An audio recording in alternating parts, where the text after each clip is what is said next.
Persad Jindabad. Jindabad, Jindabad. Kamla Persad Jindabad. Jindabad. It was a warm January in Belapur, filled with excitement and anticipation, covered with emotions. Very, very emotional. As she walked the path of her pitris, or departed ancestors, entering the home from whence came her great-grandfather. It was here that officialdom surrendered to unbridled humanism for the Prime Minister and her sibling. Flowers, a powerful symbolism that has existed in Indian society for thousands of years. As the old and the young garlanded their long-lost but returning parivar, or family members.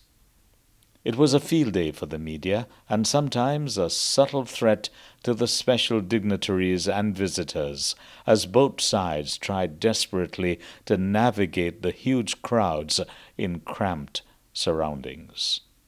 Then to the stage she went, at the behest of the mammoth crowds that had gathered in anticipation of a day that shall forever live in their memory. That the person I am and what I've been able to do could not have been possible without the teaching and the learning from the great religions and the traditions out of here in Bihar, passed to me by my foreparents. Somewhat relieved, the Prime Minister reaffirmed her conviction that though separated by distance, Belapur and its significance are deeply embedded in her heart. Today I hold the position of Prime Minister of my country, and that I could never have done without the blessings out of your soil here.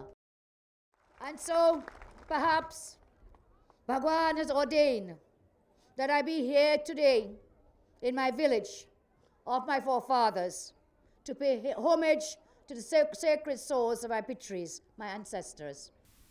Little children waving the national flag added immense color to the choreography that this historic visit created, as indeed it generates in the psyche of all those whose ancestors would have come to Trinidad and Tobago in the repeopling process.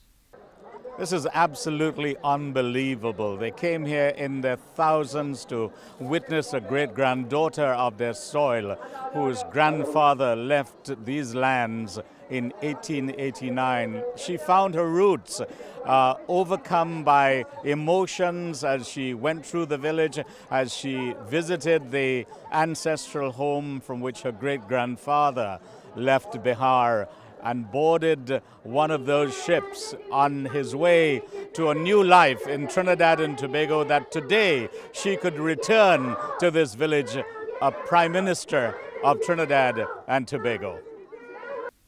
From the village to the Kolkata monument, on which is inscribed a tribute to all those who braved the Kalapani, not only in search of a better life, but creating one for succeeding generations to produce Prime Ministers like Kamla Persad-Bissessar.